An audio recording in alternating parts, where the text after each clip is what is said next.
Okay, it's quiz time. For 1 point, if I asked you to name the CEO of FTX, the giant cryptocurrency exchange, what do you say? I'm guessing the name that comes to mind is this one. Sam Bankman-Fried. Sam Bankman-Fried. FTX founder Sam Bankman-Fried. Jury selection is expected to begin for the much-anticipated trial of Sam Bankman-Fried. If you said Sam Bankman-Fried, I'll give you half a point. It is true that he was the CEO of FTX at one point. Before he turned 30, he was worth more than $20 billion. And FTX had such massive momentum that Bankman-Fried was being talked about as potentially the world's first trillionaire. He was also good at spending money on real estate, on donations to the effective altruism movement, also political donations. He gave publicly to Democrats and privately to Republicans. Why the secrecy there? As he later said, quote, "It's because reporters freak the f*** out if you donate to Republicans. They're all super liberal, and I didn't want to have that fight." Bankman-Fried is now in the middle of a much bigger fight. Late last year, he was booted from FTX and then arrested, and he's currently on trial in New York for a variety of serious fraud charges. Those are the official charges. Unofficially, he's been charged with Olympian hubris and standard issue stupidity. He was the head of the company. He was involved in everything, and he took money and he spent it on stuff that had nothing to do with the business. And that is the current CEO of FTX. I'll give you 5 points if you can name him. Yeah, I didn't think so. Here you go. So I'm John Ray. I am a turnaround specialist.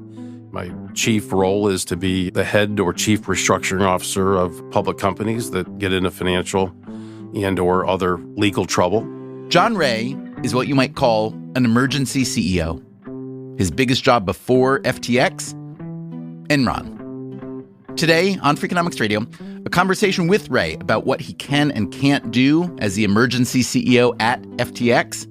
We talk about why he's been so willing to publicly trash Sam Bankman-Fried and why, weirdly, there is no place he would rather be.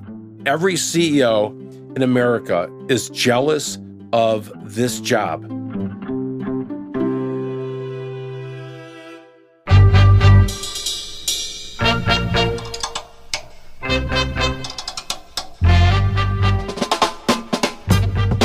This is Freakonomics Radio, the podcast that explores the hidden side of everything, with your host, Stephen Dubner.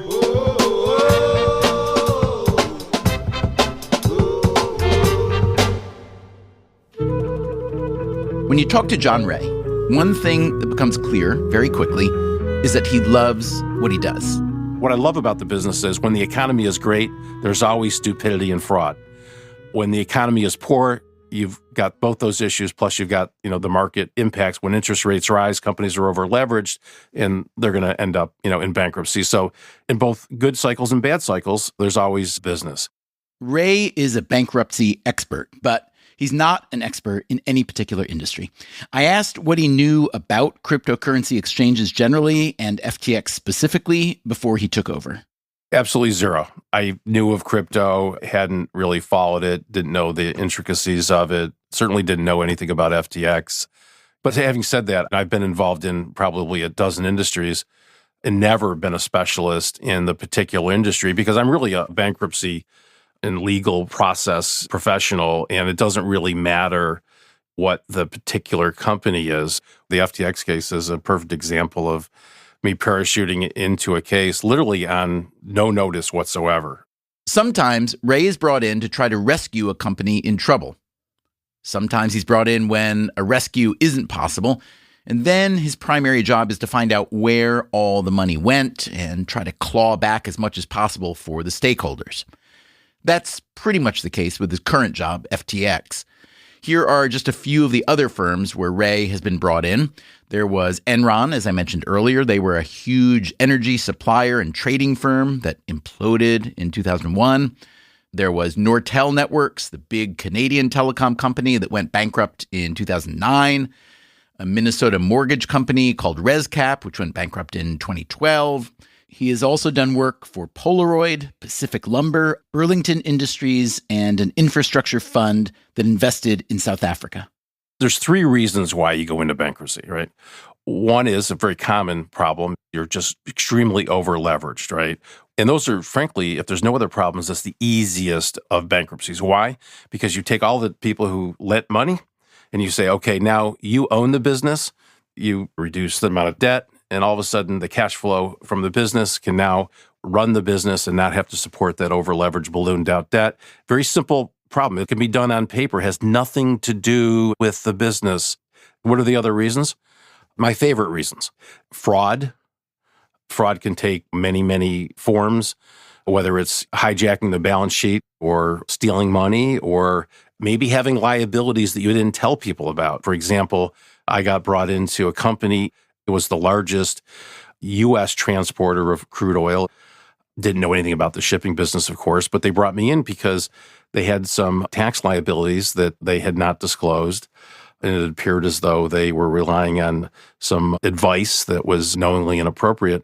And it was a massive liability. By the time we were resolved with the IRS, it was over $300 million worth of undisclosed liabilities to the government. And so there you go. That's a perfect example. Nothing wrong with the underlying shipping business, but what brought it in? Fraud. Okay, so you've got over-leverage. You've got many types of fraud. What else? Then there's just plain stupidity. People operate a business poorly, and they're just not smart about what they're doing, and they drive the company into bankruptcy. And there's a couple different ways they can do that. They invest in things they shouldn't invest in. They're way outside their core competency.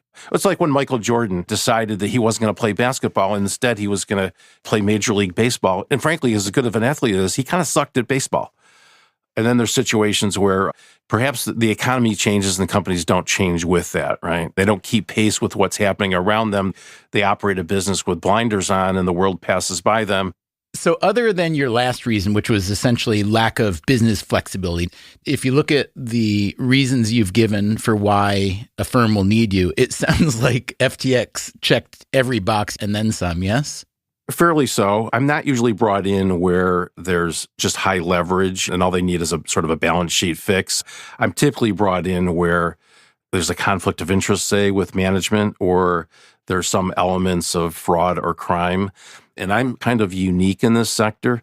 Many of the CROs, an acronym for Chief Restructuring Officer, many of them are with large organizations. And when you get into the conflict scenario or the fraud scenario, a lot of the big firms have conflicts. And I'm a single guy, probably one of the few, certainly been around the longest as a single guy. I have no conflicts. So, for example, when I was brought in for Enron, one of the reasons I was brought in was because we were suing every bank virtually around the world. And all the big firms, they had conflicts. They represented the banks in multiple capacities. And when you're suing someone for multiple billions of dollars, you don't want to know that their side hustle is some other engagement with the bank. In the case of Enron, the problem wasn't just some other engagement the big restructuring firms may have had with the banks. It was the fact that the banks were accused of helping Enron cover up what turned out to be years of high-stakes fraud. Which is why John Ray, when he was brought in to help pay back Enron investors, sued those banks. We recovered several $1 billion in the litigation that no one anticipated. We were hard bargainers, and we were ready to take stuff to trial. I don't mind settling, but I always want to be ready for trial. As they say, plan for rain, pray for sun. I think it was 11 banks, all big international banks. Did any of those go to trial, or were they all settled? Eventually, we all settled, but we didn't settle city until really the day of the trial. At the time, their then CEO had stepped down. And if you've been around long enough and you follow this stuff, everybody knows what happens when a new CEO comes in. It's the first thing that happens, right? I grew up going to Catholic school, and we'd go to church every Sunday, and they would hand the basket out, and they'd pass it down, and everyone would throw money in. Well, when a company has a new CEO, he goes down to the CFO's office, and he holds out the prayer basket and says, throw all this stuff in here that's going to come back to haunt me and detract from earnings under my watch. And then we write the stuff off, and we blame it on the old guy. So I knew that they were going to take a massive charge, right? Because that's like the first toilet flushing that happens when the new CEO comes. And I'm like, I want to be part of that big flush. So, John, you've been called a lot of interesting things in the business press, a lot of descriptive labels befitting your unusual job. Do you have a favorite? The first label I ever got was when I was doing Enron. One of the creditors referred to me as a pit bull.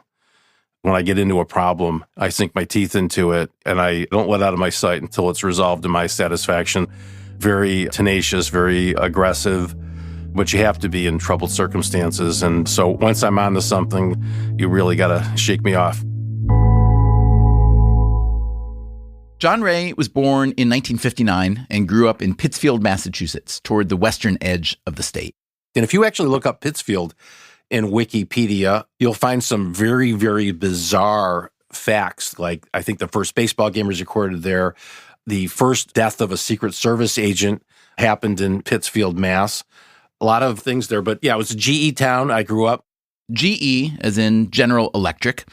They had a huge manufacturing facility in Pittsfield, and they were the town's biggest employer.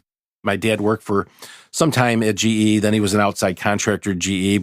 He's in the plumbing contracting business, not house plumbing, but, factory kind of plumbing. And then you go to UMass Amherst. You graduate cum laude. Political science. Did fine.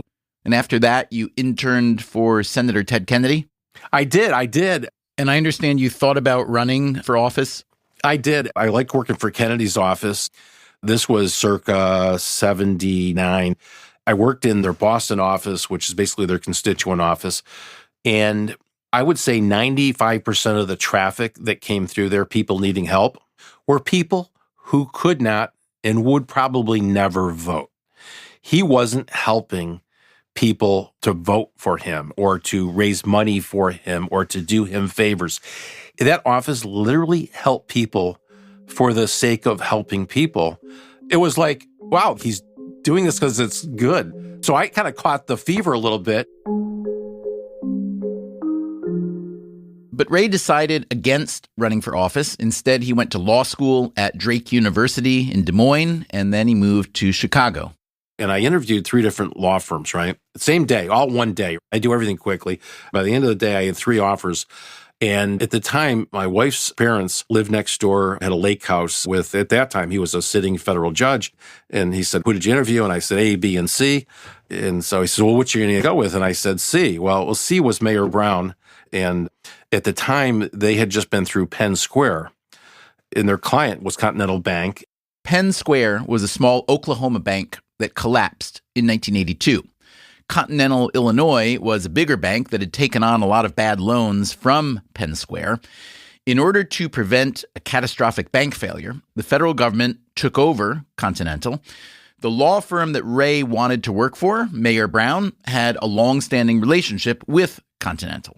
And there was lots of tabloids about, how does this affect the firm and its future and its partners and all this other stuff. And I had 2 other law firms that were very, very good law firms. And so the federal judge looked at me and he goes, oh my God, why would you do that? Like, didn't you read the paper? Don't you understand all the problems they're going through? And I said, that's what I kind of like about them. I said, they're kind of the underdog. They're going to work harder. They're going to have to change things. They're going to do things differently. The other firms, they're comfortable where they are. I want to go with the firm that's kind of down a little bit. Because where there's failure, there's opportunity for the right person. That may have been the first time John Ray understood that failure breeds opportunity, but it was far from the last. His next job was at Waste Management, the trash company. The year I got there, I think we did 300 small acquisitions. And the saying within the law firm, which was so true, is that if you worked at Waste Management in the law department, you did everything from A to Z, adultery to zoning. Wait, what's the adultery? There'd be an affair, the sales guy with somebody else in the office, and there would be some discrimination claim that would get filed out of it. It covered the waterfront of every legal issue. So it was such broad experience. In 1998, Ray became general counsel at the clothing manufacturer Fruit of the Loom, best known for its underwear. A year later, the company filed for bankruptcy, and Ray was chosen to oversee that process. A few years after that, he got the Enron job. Ever since, he's been jumping from one disaster to the next. So, what's his plan for FTX? That's coming up. I'm Stephen Dubner, and you are listening to Freakonomics Radio.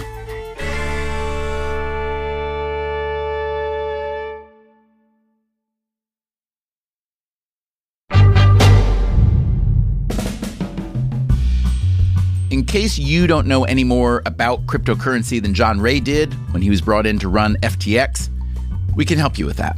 Last summer, we put out a 3-part series called What Can Blockchain Do for You? You might want to start with episode number 508. It was called Does the Crypto Crash Mean the Blockchain is Over? It's optional, but perhaps useful. Anyway, just a few months after we put out that series, in early November of 2022, word started to get out that the cryptocurrency trading exchange FTX was insolvent. Co-founder and CEO Sam Bankman-Fried scrambled to raise money to save the firm, but he couldn't stop FTX customers from selling their crypto and cashing out. It was basically a bank run. Other top FTX executives immediately quit. The firm's lawyers were telling Bankman-Fried he should declare bankruptcy and turn the company over to John Ray. At 8 p.m. on November 10th, one of the lawyers sent Bankman-Fried the paperwork that would give full control of the company to John Ray.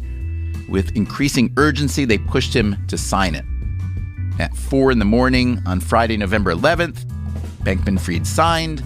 John Ray's first move as emergency CEO was to file for bankruptcy in Delaware.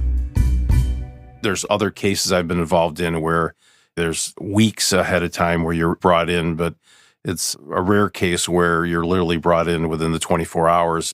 A few days later, Ray submitted his first written statement to the Delaware Bankruptcy Court. I have over 40 years of legal and restructuring experience, he wrote. I have been the chief restructuring officer or chief executive officer in several of the largest corporate failures in history. Never in my career have I seen such a complete failure of corporate controls and such a complete absence of trustworthy financial information as occurred here. This situation is unprecedented. Shortly after that, Ray testified in front of Congress. The FTX Group's collapse appears to stem from absolute concentration of control in the hands of a small group of grossly inexperienced and unsophisticated individuals who failed to implement virtually any of the systems or controls that are necessary for a company entrusted with other people's money or assets. When you come into these bankruptcies the way I do, there's such a freedom, right? Because you weren't involved. You didn't do anything wrong. So you can come in there with a clean heart and an open mind, and you can say what you know. Here's one thing you said to Congress. You said, this is just old-fashioned embezzlement, taking money from others and using it for your own purposes. This is not sophisticated at all. I think most people who knew anything about FTX were probably surprised by that thing. Oh my gosh, I thought it was extremely sophisticated. So what was your purpose in being that black and white, really, in your description? Well, because I think people were sort of looking at this as a condemnation of crypto. Like all crypto is bad. One congressman tried to get me to call it creepy dough. And I'm sorry, I'm not a crypto expert. I'm certainly not a regulator. But I looked at this and said, I don't think that's the issue. I think this is just someone stealing money, and not really in a sophisticated way. I mean, Enron was very sophisticated. They would set up separate special purpose vehicles and do off-balance sheet transactions and so on and so forth. Meaning when they lost, they would separate it, get it off the main books so that the company still looked good. You're saying that was a sophisticated accounting fraud, at least. In this case, what were the types of sins or crimes, and how unsophisticated were they? People compare this to Enron, or they compare this to Bernie Madoff. Both those companies, they didn't just have one set of books. They had two sets of books. We don't have a set of books. We don't even have one. All right. That's the big difference. Because if you took those two books and you put them together, you've got the true picture of what happened. Very accurately recorded, mind you. But here, I mean, we don't have, income statements and balance sheets. They don't have records of loans they made. All kinds of transactions are not documented. This is like shattering glass and looking all over the floor trying to pick up the pieces. So how do you do that? It seems like it's kind of a forensic act as much as anything. But if there are no records, and if there were just tens, hundreds of millions of dollars flowing in and out of the main firm to associate firms to outside firms, to partners, but then also these donations to political candidates, donations to the effective altruism movement, millions and millions and millions of dollars without record keeping. Are there enough clues and trails to all of that money to essentially recreate where the money went? Or are there some things that will be forever lost? It's an exercise. It's a daunting exercise. Essentially, what we have to do is create or recreate those books as we go at a very primary level. And you start with, asset movements in and out of bank accounts, and you trace the money that came in, the money that went from one entity to another, where it ultimately ended up. If it's on an outside source and you have a right to get it, you go get it. You sort of put Humpty Dumpty back together again. So as far as I can tell, John, you generally don't spend a lot of time trashing the previous management when you take over a failed firm. But that's not the case with FTX and Sam Bankman-Fried. You've described him at length as, out of control, childish, not transparent. Why is this case different? People have to have an understanding of what happened, right? Unlike some bankruptcies, a lot of bankruptcies are where there's commercial parties affected, right? For example, if Kmart, if you will, has a trade payable that's not paid, they're a commercial party. They negotiated a contract. They understand the industry. They knew the risk, et cetera, et cetera. Customers are a bit different. They don't understand what happened. We have creditors all around the world in multiple languages. They're owed an explanation of what happened. So we've tried to take extra steps to tell them what happened, because really it's a shock and it's unexplainable to them, and you've got to give them the backstory. But the one thing that I'm responsible for is just increase value, increase value, increase value, so that ultimately there's less to fight about. I just figure if I bring in an increased value, all the problems will naturally either be made lesser or solve themselves. But is the ultimate allocation in the hands of a judge in Delaware? Is that the way it works? At the end of the day, we put forward a plan. We try to get as many people agreeing with it. In every case I've been involved in, we've had a consensual plan. Sometimes it takes a lot of negotiations, some mediations to get there. There's compromises that are made, but ultimately you try to get a compromise that everybody can agree with. Not everybody's always 100% happy, but people get on board for things, and then we put that forward, and ultimately the judge, there's some standards and some statutory tests about fairness and equity that the judge has to opine on, and that's the process. So, John, if you had to predict now, what share of all dollars would you say will be recovered? Oh, I am not going to venture. I don't want to underestimate our ability there. What is FTX a year or two from now? Does it exist, or is it wiped off the face of the earth? It's hard to say. We're looking very strongly at restarting the exchange. There was some capabilities to the exchange that people liked. There was certainly a need for competition within the sector. But look, if there's a life for it, the market will determine that, frankly, and will do what makes sense to maximize value for creditors. At the end of the day, I don't have a predetermined plan. People always ask me, what's your plan? And I always say, my plan is to maximize value for the creditors, however plan that takes. That's what we do. John, not long after this happened, I flew into Atlanta and I summoned an Uber, and the guy came with the nicest car I'd ever been in, period. Forget about an Uber. It must be a $150,000 car. And I said, what's up? What are you doing with this car driving an Uber? He said, well, I've got some FTX problems right now. I mean, there's people, they've got children, they've got to put them through school, they've got a house, they may have a mortgage. If you were a customer and you have money hung up, you want to get it back as quickly as possible. But I have occasion to actually talk one-on-one to creditors and hear their personal stories. You need to be able to do that. If you don't step in those shoes and see it from that angle, you're really depriving yourself of the ability to fully understand the problem. And if you don't fully understand it, you can't solve it. I grew up in a very sort of rough and tumble background, but the other side is that there's a guy that grew up in a town like that, a blue-collar town where people didn't necessarily get what they deserved. And so always in the back is I'm fighting for that underdog. And the process, obviously, because there's so many creditors affected and such a large process of investigating and collecting and sorting through the liabilities and developing a plan. There's a natural slowness to that process and bureaucracy of that process. And it's hard to convince people that people in my job care about that because we're all viewed as making lots of money and so on and so forth.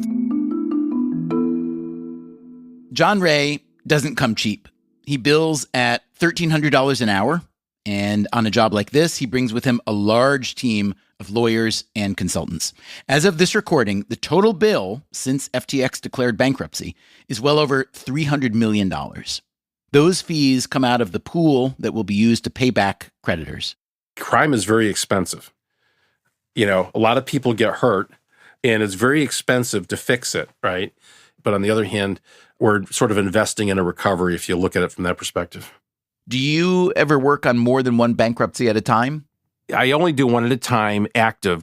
There's another sort of tranche of these guys called independent directors, and they get called in by the law firms, and they drop them into companies that are about to go into bankruptcy, and they form a special committee of these independents. And some of these guys have like 10 cases going at a time, and I just know what it's like to be involved heavily in one case. I mean, if you do it right, it sort of rips your life apart. Doing 10 of them would be absurd. So it sounds like there should be a bigger market for people like you. Why isn't there? There is a very big market for it, but I think it's channeled through these big firms. These big firms are consultants known for managing bankruptcies and bringing in chief restructuring officers. Some of the biggest are FTI Consulting, Alex Partners, and Alvarez & Marsal. If you go to the bigger firms, they've got a pyramid model, right? Which means there's 10 people at the bottom, and above them are 5 people, and above them are 3 people, and then there's one guy above them. It's leverage. So you're billing somebody out at, $1,000 an hour, but you're only paying them $300. That's the leverage model, and so everybody kind of gravitates to that model. I don't have any leverage. Whatever I bill, net of my costs, that's what I make.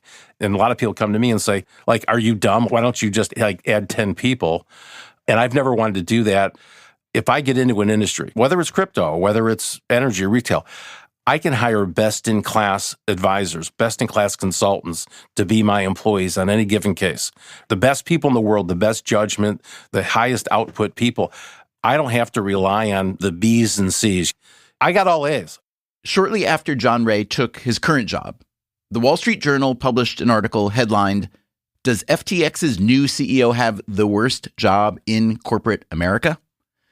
Ray thinks the Journal has it backwards. He says that being an emergency CEO for whatever company is better than being a regular CEO. Every CEO in America is jealous of this job. They absolutely detest the fact that they can't do what I do. So I come in, there's an office I don't like. We're not using. I reject it out of bankruptcy. There's a contract that's not very favorable. I get rid of it. I look at all my employees and I say, God, we've got 100 too many. I get rid of them that day. There's a business that's not making money. I go in and I just shoot it. Boom, gone, done. Numbers don't make sense. There's no probability of success. I shoot it. CEOs can't do that, right? They just can't do that. They don't have the flexibility. They don't have the processes. And everything happens so quickly. So you're taking 10 years of a life of a company and what optimally would be everything that you would want to accomplish. And you shrink wrap this thing down to 12, 18 months, and you sort of turbocharge everything. It's dynamic. It's exciting. I don't know if you've ever been on a condo board, right? It's really what I call a lowest common denominator business. The least objectionable idea gets done. Everything that's a problem, I want it fixed tomorrow because that's the cadence that I'm used to. And most CEOs, they'd have to have 30 separate meetings with each of the independent directors, maybe at the Harvard Club or something, and they'd have to socialize the idea. Forget that. So, John, it turned out that the writer Michael Lewis had been hanging around with Sam Bankman-Fried when FTX went under, and he was writing a book about him. I'm curious whether Michael's information was helpful to you in any way? No, I'm way too busy to help Michael on his book. No, I'm asking if there was anything in his reporting that was helpful to you because, you walked into this total chaos where there was no chronicling of anything, and I figured he has at least been chronicling. He probably had eyewitness to a lot of the bills being generated from the local restaurants, but obviously our focus is really on collecting and marshaling assets and preventing further liability. So he's got an angle. I don't know what it is. I wish him well on that. That Michael Lewis book on Sam Bankman-Fried has just been published. It's called Going Infinite, The Rise and Fall of a New Tycoon. We are actually planning to interview Lewis about that book sometime soon. If you have questions you would like us to ask him, send us an email to radio@freakonomics.com. If you need some Michael Lewis before then, you might want to listen to an episode we made with him last year on the 20th anniversary of his book, Moneyball. That's episode number 523. We called it, Did Michael Lewis Just Get Lucky with Moneyball? After the break, more with FTX's emergency CEO, John Ray. And we ask, would you want to hire Ray if you were a city that was going bankrupt? I'm Stephen Dubner. This is Freakonomics Radio. We'll be right back.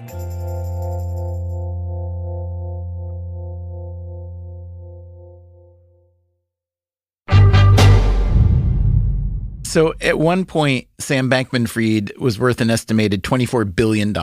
What's he worth now? I would like to think zero, unless he's privated away some asset. I'm not suggesting that he has, but no, there's no value for him. Now, are you concerned for him? I'm sort of past all that right now.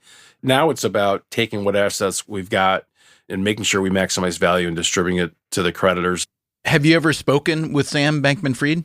No, never. Well, I shouldn't say that. Within about the first 48 hours, he popped out a couple calls. It wasn't a personal dialogue. It was sort of a group call. And there was a couple of words spoken by him in a very evasive answering of questions. Now, I'm seeing these emails from Sam Bankman-Fried to you in November 13. Hey, John, I'd be super happy to chat here, phone, etc. November 14. I'd actually love to talk to you, John, and I don't need my counsel to talk first. I'm ready, prepared to talk, and think it would be very constructive and helpful. So you don't answer those, as far as I know. No. It's pretty clear for me what happened in the company and what his role was, and I didn't really want to have any dialogue with him based on what I knew at the time. Many years ago, I had involvement with a guy, and one of the things I learned, which I've kept with me for decades now, is that if you have a conversation with just one other person, you can never deny you had the conversation, and then it becomes an argument about what you said or he or she said. Now you're no longer arguing about whether or not you ever had the conversation. Now the argument is down to who is more believable or who actually gets out the word first about what was said. So if you can just not have the conversation, you keep things cleaner. Yes. My brand, if you will, is that you may not agree with me, but you're never, ever unclear about what I'm telling you. One criticism I've heard of your being so public about how poorly the company was run was that the more chaotic and absurd you can make it sound, the more that it may be to your benefit to make your role seem even more heroic. So are you maybe overselling the chaos? Look, if I wanted to get fame, I've certainly been doing a very, very bad job up until now, right? Because you couldn't find a picture of me on the internet. You don't just wake up at 64 and say, you know what? I want to be the world's most famous guy. I want to look like a hero. No, I don't do that. So I've gone through my entire career. You barely can find that I existed as a human, and I wanted it that way. As we speak, there's word that Binance, which is the biggest crypto exchange in the world that started in China, but they've moved around, that they're now in big trouble with U.S. regulators, the Department of Justice, SEC. If they go under, can I interest you in another emergency CEO job? You will be a crypto exchange pro by then. Would that interest you? On one occasion, I've done back-to-back industries, and I learned enough that I probably am not a repeat guy when it comes to industries. I want new people to dislike. I want to learn different things. I have a very short attention span. I don't hang around after these cases. I'm like a guy with like two machetes whipping my way through the crowd. So let's say I am an American city that's got deep-rooted financial trouble. Maybe my tax base is dwindling. Maybe I've got underfunded pensions. I may be looking at bankruptcy down the road. If I'm that city, is John Ray someone I want to call for that? Oh, absolutely. I mean, that is the total profile of a case that I would get into. So, yeah, if Chicago wants to go in, I'll be there. Let's say I am the mayor of Chicago and I say, John, my city is spiraling in some familiar ways with safety and real estate and so on. How do you think about that job? Cities are no different than corporations. They're highly leveraged. Some cases they have too many employees. They have a bad business plan. Their business plan relies too much on debt. Their income is off. Look at the city of Detroit. Detroit went through a bankruptcy, totally changed the economics of the city. It's really no different than a private enterprise. But I would think that in the case of a city, the creditors are people like retired transit workers who have a guaranteed pension and so on. So let's say you want to declare bankruptcy in Chicago. How do you think about making creditors whole to some degree? Well, look, there's no way that everybody comes out better off than they were in any bankruptcy. That's very, very rare. I've had a number of cases where we've made creditors whole.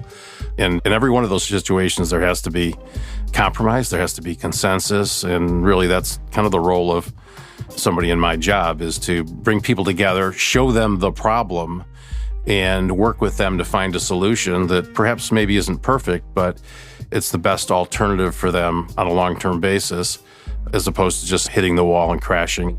So are you okay if we call up the new mayor of Chicago and offer your services?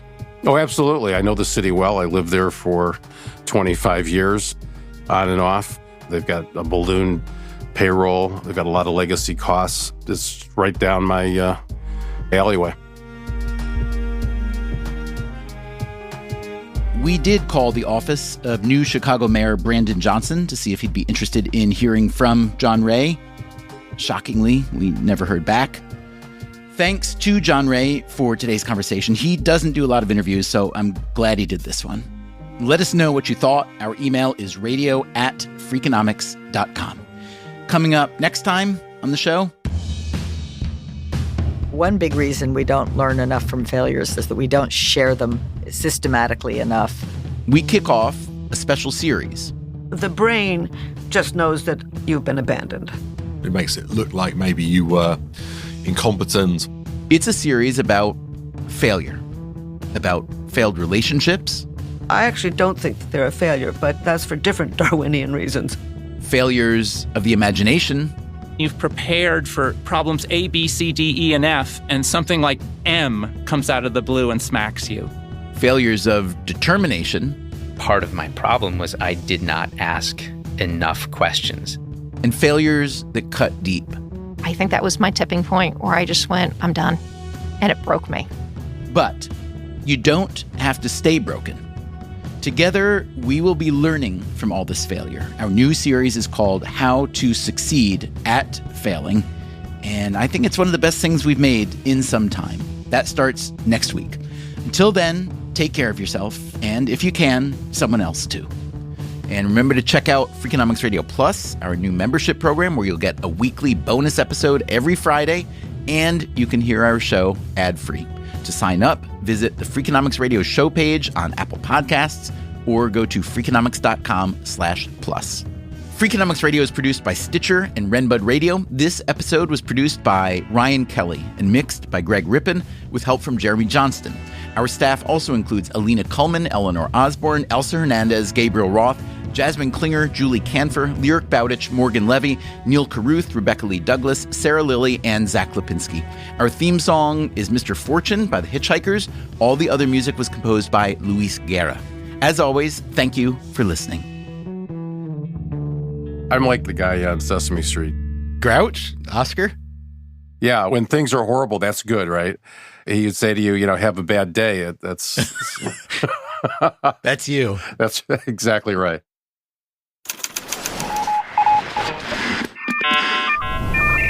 The Freakonomics Radio Network, the hidden side of everything.